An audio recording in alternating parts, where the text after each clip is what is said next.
Shots out to Crypto Sensei once again for bringing the receipts, guys. But I just got to give the rundown because I tell you all consistently why XRP is on the upper echelon, why XRP is so much more useful than many of your other tokens. So many. It is not even comparable, guys, okay? As I like to say, when it comes down to automotive industry, when it comes down to agricultural, when it comes down to entertainment, when it comes down to pharmaceutical or healthcare, guys, you name it, XRP will likely, okay, be utilized by every company under the umbrella, right? You name it, any sector of the economy, guys. That is what Excel has been telling you all. But look, don't take it from me, okay? Crypto Sensei is about to show you and display the same thing. And there's an interview that can give in detail exactly why, right? How is XRP so unique? Why is it so unique in comparison to all of these other tokens, guys? It is because of the utility that it is bringing. Please start learning these terms, guys. Start understanding these terms. When you do your comparison and contrasting, right, this is what they need to be based on. We are now valuing these cryptocurrencies based on the problems that they are solving, based off the use case, the utility that they have, guys. All right? That is how we are valuing assets. No longer is it about the community. No longer is it about circulating supply or market cap, okay? Look, everything from technology to transport to energy, pharma, right? Fintech, automotive, cannabis, technology. Once again, fintech. Guys, these are XRP treasuries that are already implemented, already happening and going live as we speak, okay?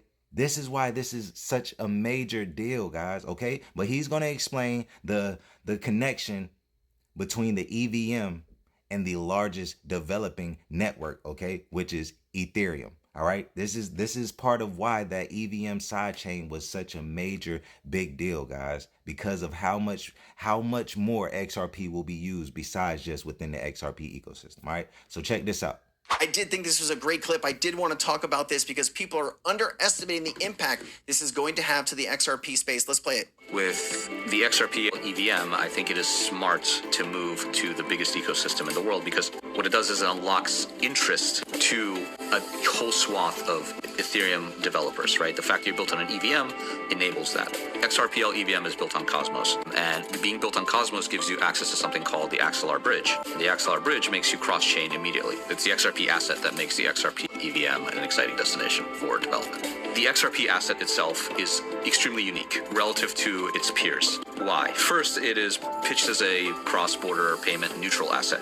The one thing that it does that no other asset in the history of this space does is that it's stood up against the US legal system and won multiple times. And in doing so, it has an awe of credibility, more so than any other asset. But now that it's accessible on the biggest developer-friendly ecosystem in the world, takes XRP off its island, puts it into the biggest developer ecosystem, and allows this asset to flourish. The XRP asset itself is now programmable and composable, meaning it can be used in DeFi, meaning it can be used as a gas token, meaning it can be used in automation, interaction with smart contracts. This is just a better asset that can be used across a whole swath of chains because the EVM exists, because it lives there. The world that we're going to is going to involve a bunch of autonomous agents, basically computer programs that are just operating, doing whatever it is that they need to do on their own. And the XRP asset can be the settlement asset that in which they transact with each other when doing their yield aggregation, paying for any type of online service, because it is a cross-border regional neutral asset that is now programmable, composable, and available everywhere. Start by thinking about how you're going to leverage that asset. Think about how you can leverage the RLUSD stablecoin, which again is an institutionally grade stablecoin that is backed by a compliant and legally sound organization behind it. So if you can find a specific use case for those two assets, 100% you have all the reason in the world to come and build on the XRPL EVM. How could you not be bullish on the XRP ledger after hearing that clip? Oh my God, the EVM sidechain is going to open up possibilities that we haven't even imagined it. Liquidity, new developers. Anytime you have a new project building in the XRP space, they're going to need more XRP to facilitate whatever they're trying to do.